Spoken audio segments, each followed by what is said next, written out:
I personally went through a time a while back where I experienced some of the most painful situations that I have been through, but for whatever reason, quite a few of them happened in a pretty short period of time back to back. So I would say I went from doing pretty well to being the most miserable version of myself that I've ever seen within the time span of like 2 years. After everything happened, I really couldn't recognize myself anymore. I was angry at the world. I couldn't understand. I didn't trust anyone anymore. I expected the worst from everyone. I really didn't even want to leave my house anymore because all of the pain and the heartbreak that I was feeling really was almost eating me up alive. Eventually, I realized it is what it is. I can't change what happened anymore. And now I really only have 2 options. Option 1, I don't do anything and I just watch myself disintegrate further. And based on how bad it already was, that really wasn't looking very good. Or option 2, I do everything in my power to turn this around. I do everything in my power to make sure I come out the other side of this as a happier,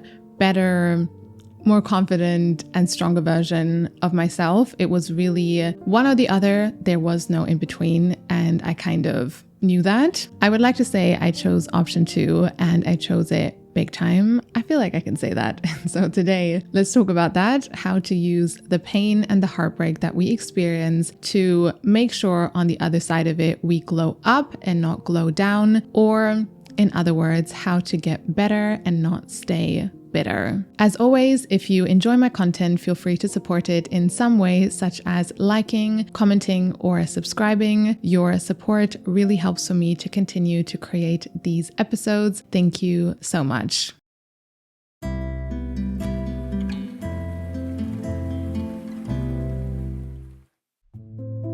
At first for me, when I started to become really aware of how miserable and bitter I had become, all I wanted was to skip to that part where I hoped I would glow up on the other side of this misery because I was so sick of the person I was at that point.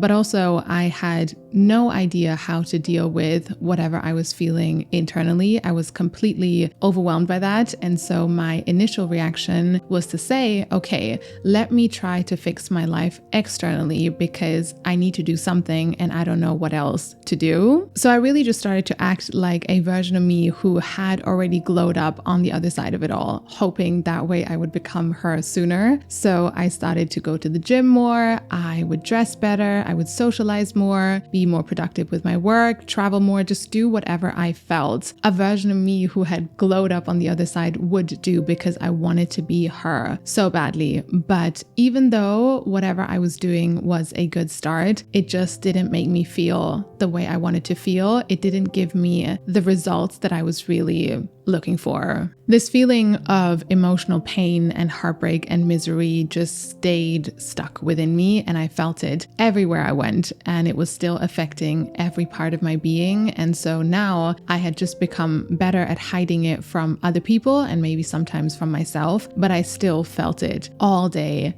every day. And so maybe I looked like a version of me who glowed up, but I sure didn't feel like it. I realized at that point that moving through emotional pain and becoming a stronger and better version on the other side of it is an internal process before it can ever be reflected in our outside experiences or actions. And even though I was really trying to skip that step, I had to see that there was more internal work that needed to be done before I would be able to become that version of me that I was looking to become. So let's talk about that.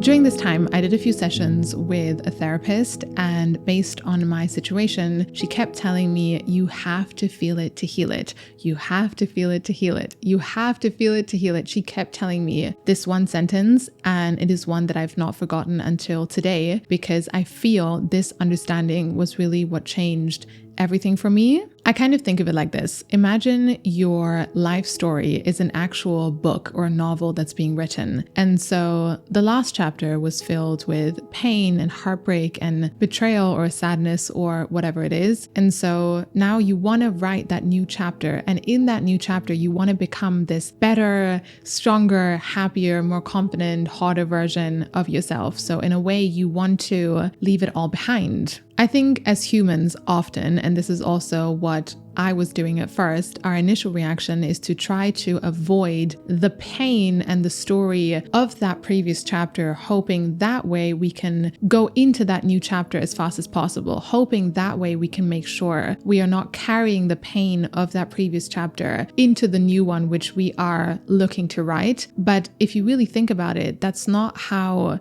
stories or books work. The pain and the story of that previous chapter exists already. Regardless of what it looks like, it's already been written. And so it's not possible to skip parts of the story and parts of that chapter and just move on as if it didn't happen, because that's not how stories work. But if we can accept that chapter as part of the story and face whatever it is asking us to face and fully integrate it into our story, into our book, that way we create the opportunity to actually write that new chapter in whichever way we want to write it, because even though that old chapter already exists, once integrated and accepted, it actually doesn't have to affect or dictate how amazing that new chapter can or cannot be. I realized eventually that a version of me who had glowed up on the other side of this misery was also going to be a version of me who had actually looked at whatever pain she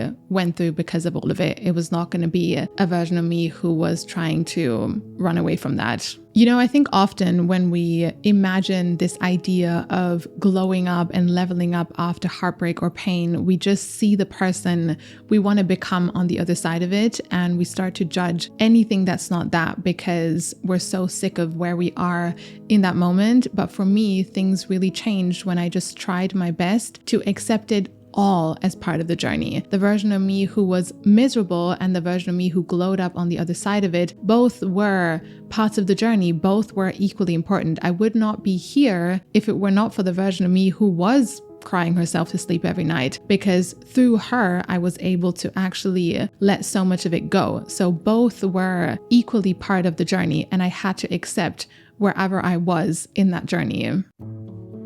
When I was writing down my notes for this episode, I realized there is one more conversation in all of this that is missing, even though this is not something that we talk about a lot on this podcast. I really felt I wanted to put it in here because this was such an important part of the journey for me. And that is the idea to let go and let God, to let go and then to give whatever you are looking to let go to God or the universe or whatever higher power you believe in, and then to ask that higher power to help pull you through to the other side. For me, I would say when I look back at this journey, I got to a point where I really started to struggle because I felt like I was doing everything that I could. I felt like I was doing everything that we just talked about. I was really trying my best and I was doing my part and trying so hard to let go, but still I felt I was stuck in something that I didn't manage to get out of. And in that desperation at first almost, I really started to say, okay, God, universe, what can happen if I give this part of the journey which I'm not managing myself